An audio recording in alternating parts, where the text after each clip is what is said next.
Pain here. It is Monday. It is an off day. That means I've had 2 weeks straight of training from Tuesday to Sunday. Didn't think it was going good last Friday. I felt really slow and sluggish. And then by Sunday, I had a couple of breakthroughs, which is the way it goes. So last night, in preparation of this trip, last night was my get the bike ready and get all the biking stuff ready and all that sort of thing. So it was deciding on what wheels I'm going to bring and deciding on what rims I'm going to bring and making sure the saddlebag is on and what are the tools that are going in the saddlebag, make sure I got them. How many tubes or should I be bringing in case I get a flat tire? All this sort of stuff. I bought an electronic pump, which normally you have the big pumps. And I swore when I first saw them, I go, wow, why would anyone ever buy an electric pump like that when you got CO2 cartridges and you can just, do it how we did it in the past and all this stuff. And then I thought about it and I thought, geez, these electric pumps are a good idea because then I don't have to bring a big pump with me in my bag. And these small pumps have like the PSI right on it. So you put them on. So I found one on Facebook Marketplace, of course, for 45 bucks, regular 80 bucks on Amazon plus tax. Picked it up. So last night was the first time I tried it and it worked great. I think you get about 4, 5, 6 things, but I changed the tire. It was a little scary at first because I put on the back to the slicks and I started pumping it, and all of a sudden I heard all this crackling sound, like crack, crack, crack, crack, crack. And I actually stopped. I was getting paranoid, and what it was it's just the tube, the way it's sitting inside, and it wasn't any big deal. And then I was paranoid, like, oh man, it says it's 50 psi, but it feels a lot harder. So I stopped, and then I got my pump and started pumping. Sure enough, it was the same. So it was good. It just gave me a confidence level that it's actually okay. So I got the bike all ready and got my clothes done from Saturday. I got my bike ready from last night. I think tonight will be the electronics and the cameras and stuff like that. Especially now when you look at between phones, and I've got bike computers and laptops and watches and everything, you got to make sure you bring the right cords. That's the big thing. If I don't have the right cords, I'll show up there as like, oh, I can't power anything. So that'll be the next thing that I do. But I was thinking about it, and this week, as I mentioned, was a fairly up and down week for me because I was sitting there when you were like, I look in 2013 was the last time I was in any sort of decent shape. And that was, what was that? So if it's 2016, roughly 13 years ago, 12, 13 years ago, depending on what month you pick in the year to compare. So, if you say 12 years ago, that would have put me at 48 years old. And so I wanted to look back. I go, I think I was in pretty good shape when I was at 48 years old. And the one thing I do is I have Strava, which for those of you that don't use it, it keeps track of all your workouts, and it's got a GPS. So if you go for a run, it'll keep track of your time, but it also shows you the route that you went on. And it's free. You can get a paid version that has other benefits to it, but the free version's fine. So I started using Strava in 2013. So it wasn't at the peak of me being in shape. I wish, looking back, that I would have started to use it in 2007, 2008. Because 2009, 2010, 2011, I was in rock star shape. But I started in 2013, so that would have put me at around 48 years old. And I figured, okay, I'm going to go back and look at some of my times on Strava. So on Strava, what they have is, all your stats, but they have this area called KOM, which means King of the Mountain, and then top 10 finishes. And what King of the Mountain is, it's kind of cool, is no matter where you live, there's people always kind of tag segments of roads and, common cycling areas. And Strava, without you even knowing it, keeps track of your time. And then it'll do a leaderboard of who is like the top person. So I have 3 rides. I think I used to have 8 of them where I'm still king of the mountain. Like someone has, so you can see here, there was just this one little stretch. It's 3 kilometers long. And I'm right now number 1 king of the mountain. This other guy, Paul White, is number 2. You can see we averaged in this stretch 53.4 kilometers an hour, 317. Now, this guy, Paul White, I'm not sure if he's the guy, but years and years ago, there was a professional triathlete named Paul White. I think he was from Ontario, so he could be. Anyway, this segment, I am still king of the mountain. And the one, so I looked at it, I'm like, wow, man, I did 53.4 kilometers an hour for 3K, which, and I wouldn't even have known it was a race or anything. That would have just been one of my training rides. Maybe I had the wind at my back or something. This one was cool though, because these are shorter ones. What was this one? This was 3 kilometers as well. And this one had me averaged at 48 kilometers an hour, 357. Now, to put this in perspective, right now, my wattage is about 120, sometimes less, sometimes a little bit more. So at 357 watts that I was pushing at 48 years old, and that wasn't even my peak, it's 2.5, almost 3 times faster than I am right now. The one I'm most proud of, though, is this one here, 30K of streaming nostrils. And this one shows that it's 30, this one's 30 kilometers long. And that's why I like it. It's a real, 30K. And it took me 53 minutes, which I averaged 34 kilometers an hour. So there must have been some climbing and stuff like that. So I'm still number 1. But the one thing that got my attention that I didn't realize was top 10 finishes. So I'm like, oh, what's this top 10 finishes? And then all of a sudden I'm like, oh, wow, these are times that, I've got 3 pages of top 10 finishes. And most of them are bike rides. That was a strength of mine. Yet this one's interesting. It was, run in 2016.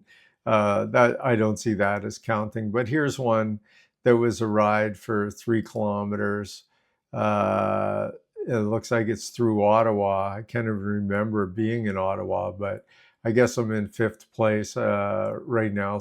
The fastest is 4:28. And then, but I do not remember being there. There says like the Duathlon Championship Square. I don't recall doing that one, but down there I'm in 9th place. And then a lot of these I still see, like looking 2nd place here so this is the 40K bike ride. It's 1 hour, which is cool, 40 kilometers. And this one has me in 2nd place. So anyway, this stuff just blew my mind as I'm going through it. And there's 3 pages and I'm like, man, okay. And the reason I was going through it and just seeing what my times were was because I was in those moments of despair, and I went and I just don't use one AI anymore. I opened up ChatGPT, Claude, Grok, and Perplexity, and so I copy and paste the same question. Can someone at 61 or 62, because I'm 60 now, can they be at 61 or 62 years old the same shape they were at 45 years old? Now, these times were 48 years old. 45 is in a lot better shape. And I was in great shape there, obviously, from the numbers. So they all come back, yes. And I'm like, really? So if that's true, then I am in such bad shape that I can't imagine how I've let myself go, because right now, the way I feel there's no way I could get into the shape that I used to be in. Although I guess it's probably true, because I look at guys like Simon Cross, who I used to, like good triathlete friend who continued it on. He's doing faster bike times now. He's the exact same age in that 60. We're in the same category. He's doing faster bike times now than he did back when he was, we were 45 years old. So I know it's possible, but it's hard to believe. So anyway, I look at it all, and so the next question is, okay, well, how long is it going to take for me to get in the same shape or as good a shape? And they said 12 to 18 months. So I'm like, okay, 12 to 18 months it's going to take. Then, of course, going through my head, why are you doing this? I have no desire to do another Ironman. I just want to get into shape. I want to be able to do a long bike ride. I never liked racing anyway. Like people say, oh, you did the Ironman, that's great. And I've always said the Ironman, finishing the Ironman, that's the victory lap. The real Ironman is all the training that you do before, the weekends, the 100+ mile bike rides every weekend, the 2.5, 3 hour runs every weekend, the 6 kilometer swims at a time in the pool, the 20, 30, 40 weeks of training. That's the Ironman. The victory lap is the race. That's the way I always looked at it. So I just want to be able to train. I don't want to, people say, do you want to do another Ironman or do you want to do another race? And I really don't. And there's two reasons that I don't. Number one is that, and this sounds strange, but it happens to many people, is I panic in the swim now, which is so strange because I've done so many Ironman swims, thousands of people. Now, I want to say I did the old days, in the old days up, and when I say that, maybe recently up to about 5-7 years they stopped doing this, but originally the swim in an Ironman or any triathlon was a full contact sport. So if there was 2,000 people there, you all started at the same time and you'd start swimming and you get your goggles knocked off. And I once got kicked in the ribs, actually bruised the rib, my fault, because I pushed a guy's leg and he gave me a donkey kick, which was silly on my part. I didn't feel it though because of the endorphins. I finished the race. It was in Florida, and that's a whole different story. The thing I look at though is, number one is panicking in the swim. Yet if I go to a pool, now they have stage starts, so it's a little bit different. So maybe I would do it. But probably the primary reason I don't want to do an Ironman or a half Ironman, I just hate getting up early in the morning. The race will start at, let's say, 7. You got to be there at 5, which means you're up at like 4:30 in the morning. It's like, man, if the race started maybe at noon, then, I'd be interested to do it. That's why I like training. You can get up if it's 8, 9 o'clock, have a coffee. Hey, even 10 o'clock, even if you're going for a 100-mile bike ride, that's fine. So anyway, I guess the big thing is I can do it. And these last 2 weeks was the first 2 that I realized how far out of shape I am, yet I feel like I'm good shape. The apps are probably right. They put me now at like 62 or 63. My weight, one of the apps says I'm like 63 years old in terms of whatever bio readings that they do in the body. Another one says 62, and I figured there's something wrong with that. To put it in perspective, those scales that are telling me I'm 62 and 63 years old.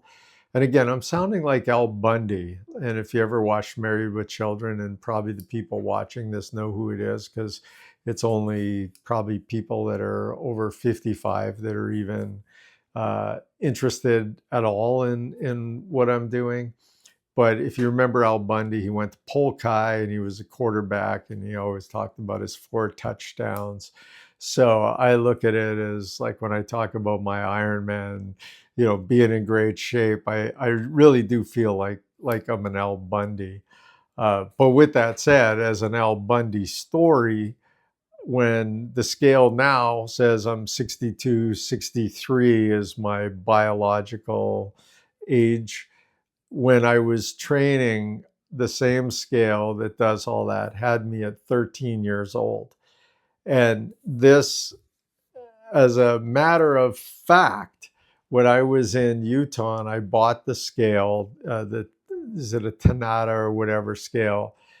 They had it. It was like a part of a trade show, right? So it's an Ironman Utah, and they have different booths. And one of the booths was this Tanata scales, and the guy would tell you all about the scale. And if you stand on it, it gives you measurements of your visceral fat, how much water you have in your body, how much, there's a whole plethora of things that it has. Anyway, and one of them is it tells you what your biological age is. So they would say, hey, get on it and try it. So I got on it, and it said I was 13. And the guy said to me, he goes, this is unbelievable. You are the most fit person that has stepped on this scale at this race. And the sad part was 2010 when I was in rock star shape, and I should have qualified for Kona at that race. But I think I mentioned to you before, I picked up an Egg McMuffin to put on the bike, and I had a couple of Snickers bars, and I had never trained that way. And the first rule of racing is don't ever experiment racing. Always do it in training before you do it in racing. And needless to say, I would have qualified, but on the run, I was in the porta potty for most of it, and I didn't qualify. But the good news was I did on the next race. I did qualify. So anyway, I guess what I'm saying is I don't know what I'm saying other than it says I can get into that kind of shape again. And I find that somewhat hard to believe. But I hope I can, because I was also, as I mentioned before, I watch a lot of videos of Southern California, and they have this one area, Palomar Mountain or Palomar. Anyway, when I was doing training to get to Kona, I went to Palm Springs, and then part of my training, I kind of went to LA for Southern California for a couple of weeks of training during February. And they told me about this Palomar Mountain. I'm not sure. I don't think I'm saying it right, but Palomar or whatever. And they would say, oh, all the guys from, the U.S. Postal Service and all the top cyclists, this is like one of the hardest climbs in Southern California. It's 5,000 feet within a fairly short period of time. It's like going up Alpe d'Huez and all this other stuff. So I remember going there, and there was a Harrah's hotel and casino. I parked the car there, and I got on the bike, and I did this. And I remember it was effortless. I remember by the time I got to the top, I was like, oh man, I like climbing. I'd rather go up than I do down. I'm kind of a chicken on the way down. I always get kind of, speed wobbles, which are all here. And so anyway, I thought it was simple. And I'm sure this time around, I said to Alice, we're going to be close enough. We're only an hour drive away from Palomar Mountain, and I'm wondering, I might just go and do it just to see. Maybe it is really hard. I'm sure it'll be hard the shape I'm in right now, but maybe I'll give it a shot and see how it goes. So anyway, I guess you know what, everything's saying you can get in shape, and you just gotta. Oh, I did ask. Okay, if I can get in the same shape, Mr. AI's, how long will it take me? And they all came up with about 12 to 18 months. So essentially, I'd have to do training for 12 to 18 months to get back into shape. So, yeah, it's funny because I feel like I'm in pretty good shape. Although I do sabotage myself. Tonight, had dinner, and man, I have my Manjaro, but it doesn't stop you from the ice cream. And there's some Ben and Jerry's ice cream in the fridge, which that's the worst ice cream to have is Ben and Jerry's, highest calories, most sugar, everything. And of course, I didn't have one ice cream cone. I had to have two. And then as I was putting this video together, because this is the second time I did it, because I got into a conversation that was just like a spiral that if anyone could understand what I was saying, I would have been shocked. So I figured I'd better redo it. But I just look at it and it's like, I took a picture earlier this morning, a video, and I didn't share it, and I don't know why, but I didn't have my shirt on. So but the video caught it, and I saw the video of me without my shirt on. And as much as I think I've lost weight and I'm in good shape and all that, and this was after I ate the ice cream, I looked at this picture and I go, man, you still got some good love handles on you. Like it's like it's like your shoulders are getting better, your chest is better. It's like someone who's doing sculpting. It's like, but you're not Michelangelo, or you're not, David, the statue of David. You could see some glimmers, of things that are getting in better shape, but it's pretty humbling when you take your shirt off and you see yourself. I definitely can lose another 10 to 15 pounds, which I think is what's going to be needed. So that's it for Monday. Gonna get my video equipment and electronic tags and all my medications in order and make sure I've got all of that stuff. And yeah, onward and upward, and tomorrow's training day. Over and out, retraining pain.